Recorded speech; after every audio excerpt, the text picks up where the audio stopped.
এই রাষ্ট্র তো মুক্তিযুদ্ধের চেতনা বেচতে বেচতে বেচতে বেচতে আওয়ামী লীগ তিতা করে ফেলছে না এই কাজ করতে করতে, করে আবার পালাইছে, তার বাপের দেশে পালাইছে। আপনাদেরকে মিথ্যা মামলা দিয়ে হয়রানি করছে। কেন বলছি যে ৭১-এর লড়াইটা তো আমাদের মধ্যে বিভাজন হবার কথা না, থাকবার যে ন্যূনতম সম্মানের জায়গা, মর্যাদার জায়গা, সেটা আমাদের ছিল ওখানে। সেখানে আপনারা পিছিয়ে আছেন, কোনো সন্দেহ নাই। কিন্তু আপনি যদি যন্ত্রণার কথা বলেন যে আপনাদের কষ্ট যন্ত্রণা আমরা বুঝি কিনা, এটা আসলে অনেকাংশে বুঝি, হয়তো পুরোপুরি বুঝি না। কারণ ব্যথার কষ্টটা এমন, যিনি যার শরীর থেকে রক্ত বের হয় ওই সময়টাতে ব্যথা আসলে উনি ফিল করতে পারেন, আর কেউ ফিল করতে পারে না। অতএব আপনারা 47-48 থেকে যে আপনাদের শরীর থেকে রক্ত ঝরছে, এই রক্ত ঝরা যে প্রজন্মের পর প্রজন্ম রক্ত ঝরে চলেছে, এই রক্ত ঝরার যে কষ্ট, এটা আসলে আপনারা ছাড়া অন্য কেউ বুঝবে না। এবং এটা এমন একটা সংকট যে ৭১-এর যুদ্ধটা, আমাদের মুক্তিযুদ্ধটা এই সংকটটাকে সমাধানের দিকে নিতে পারে নাই, অথচ ৭১-এর যুদ্ধটা এই সমস্যাটাকে সমাধান করে ফেলতে পারত। এটাকে দিল্লির এজেন্ডা আকারে এটাকে ম্যানিপুলেট করা হয়েছে। কেন বলছি যে ৭১-এর লড়াইটা তো আমাদের মধ্যে বিভাজন হবার কথা না।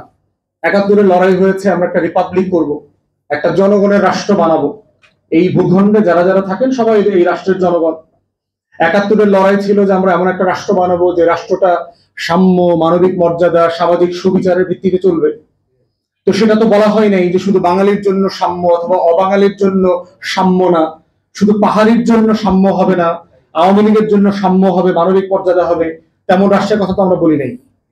তাহলে ৭১-এর লড়াইটা কিন্তু আমাদের সবাইকে, পাহাড়ি, বাঙালি, উর্দুভাষী, বাংলাভাষী, সবাইকে একত্রিত করবার একটা লড়াই ছিল। এটাই ছিল বৈষম্যের বিরুদ্ধে একটা লড়াই। অতএব সেইটা আমাদেরকে একত্রিত না করে স্যাডলি যারা রাষ্ট্র পরিচালনা করেছেন তারা আমাদেরকে বিভাজিত করেছে। এবং এই বিভাজন করতে করতে রাষ্ট্র এমন জায়গায় এসেছে যে সে প্রত্যেককেই অপরায়ণ করে, অন্য মানে আদানি করে আর কি। তো এই রাষ্ট্রটা যারা পরিচালনা করেছে এরা হচ্ছে আসলে দুই মুখ সাপের মতো, সে সবাইকে কামড়ায়, খালি অন্য কেউ কামড়ায়। দেশের মানুষকে কামড়ায়, বাংলা ভাষীরে কামড়ায়, পাহাড়িরে কামড়ায়, উর্দু ভাষীরে কামড়ায়, সে সবাইরে কামড়ায়। এখন দেখেন আপনাদের জমি দখলের কথা আসছে, কথা সত্য, আপনাদের জমি দখল হচ্ছে। জমি বাঙালি মুসলমানের জমি দখল হয় না?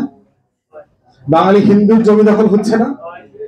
আপনাদেরকে মিথ্যা মামলা দিয়ে হয়রানি করছে। গত 16 বছর আমরা যারা রাজনৈতিক কর্মী ছিলাম, ১,৩২,০০০ মামলায় ৬০ লক্ষ আসামি করে ১ কোটি মানুষকে ঘরছাড়া করেছে কারা? এই রাষ্ট্র তো মুক্তিযুদ্ধের চেতনা বেচতে বেচতে বেচতে বেচতে আওয়ামী লীগ তিতা করে ফেলছে না এই কাজ করতে করতে, করে আবার পালাইছে, তার বাপের দেশে পালাইছে, তার স্বামীর দেশে পালাইছে।